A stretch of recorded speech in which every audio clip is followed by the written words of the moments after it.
ইউক্রেনে চলমান যুদ্ধের মধ্যে রাশিয়ার প্রতিরক্ষা মন্ত্রীর পদ থেকে সের্গেই শোইগুকে সরিয়ে দিলেন প্রেসিডেন্ট ভ্লাদিমির পুতিন। নতুন প্রতিরক্ষা মন্ত্রী হিসেবে উপপ্রধানমন্ত্রী আন্দ্রেই বেলোসভের নাম প্রস্তাব করা হয়েছে। তবে প্রেসিডেন্ট পুতিনের মন্ত্রিসভা ঢেলে সাজানোর পেছনে ইউক্রেন যুদ্ধে নতুন রণকৌশল এবং অর্থনৈতিক সংস্কারের অংশ বলে মনে করছেন আন্তর্জাতিক সম্পর্ক বিশ্লেষকরা। আরও জানাচ্ছেন শরীফুল ইসলাম। ভিশন এসে নিয়ে এলো মানিব্যাগ গ্যারান্টি অফার। 1 মাস ব্যবহার করে সন্তুষ্ট না হলে সম্পূর্ণ টাকা ফেরত। রুশ প্রেসিডেন্ট ভ্লাদিমির পুতিনের দীর্ঘদিনের মিত্র সের্গেই শোইগু টানা 2 বছর ধরে চলা রাশিয়া ইউক্রেন যুদ্ধে সামনে এবং পেছনে থেকে সব কলকাঠি নেড়েছেন তিনি। 68 বছর বয়সী এই প্রতিরক্ষা মন্ত্রী পুতিনের প্রতিটি আদেশ নির্দেশ হুবহু বাস্তবায়ন সহ মুখ্য ভূমিকা রেখেছেন ইউক্রেন যুদ্ধে। শুধু ইউক্রেন নয়, গোটা ইউরোপকেই যেন নাকানি চুবানি খাইয়েছে তার সুসজ্জিত প্রতিরক্ষা বাহিনী। আজ আবারও আমরা বড় বিপদে পড়েছি।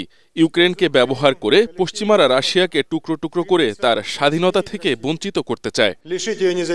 2012 সাল থেকে রুশ প্রতিরক্ষা মন্ত্রীর পদে থাকা শোইগুকে কেন হঠাৎ সরিয়ে দিলেন প্রেসিডেন্ট পুতিন? সের্গেই শোইগুকে প্রেসিডেন্টের ডিক্রির মাধ্যমে প্রতিরক্ষা মন্ত্রীর পদ থেকে সরিয়ে দেওয়া হয়েছে। রাশিয়ার প্রতিরক্ষা খরচ বেড়ে গেছে, আমরা চাই এটিকে ঢেলে সাজাতে। এই রদবদল দেশের বাজেট সুরক্ষার অংশ। প্রতিরক্ষা মন্ত্রণালয় থেকে সরানো হলেও তাকে পাঠানো হচ্ছে অন্য দায়িত্বে। শোইগুর জায়গায় বসবেন উপপ্রধানমন্ত্রী আন্দ্রেই বেলাসভ। এই মুহূর্তে দেশের অর্থনীতিকে সুরক্ষা করা খুবই গুরুত্বপূর্ণ। আমাদের নতুন নতুন উদ্ভাবনের মাধ্যমে যুদ্ধক্ষেত্রে জয়লাভ করতে হবে। তবে এটা সত্যি যে এখন প্রতিরক্ষা মন্ত্রণালয় একজন বেসামরিক ব্যক্তি দিয়ে চলবে। সের্গেই শোইগুর বদলে প্রতিরক্ষা মন্ত্রীর পদে প্রস্তাবিত ব্যক্তি বেলাসভ সামান্য সামরিক অভিজ্ঞতা সম্পন্ন একজন অর্থনীতিবিদ। অনেকের কাছে এই পদে তার নাম আসাটা বিস্ময়কর। সের্গেই শোইগুকে তার পদ থেকে সরিয়ে দেওয়াটা আশ্চর্যজনক কিছু নয়, কারণ তার অবস্থান দুর্বল হয়ে পড়েছে। ইউক্রেনে রাশিয়ার অভিযান সামরিক বিপর্যয়ের পাশাপাশি সেনা ও বস্তুগত বড় ক্ষতি হয়েছে। তবে আমরা আগামী কয়েকদিন দেখব আসলে কি হতে যাচ্ছে।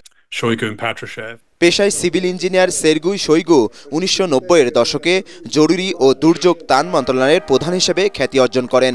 2023 সালে রাশিয়ার যুদ্ধ পরিচালনার বিষয়ে ভাড়াটে বাহিনী ওয়াগনারের প্রধান প্রিগোজিনের সঙ্গে প্রকাশ্যে বিবাদে জড়িয়ে পড়েন তিনি।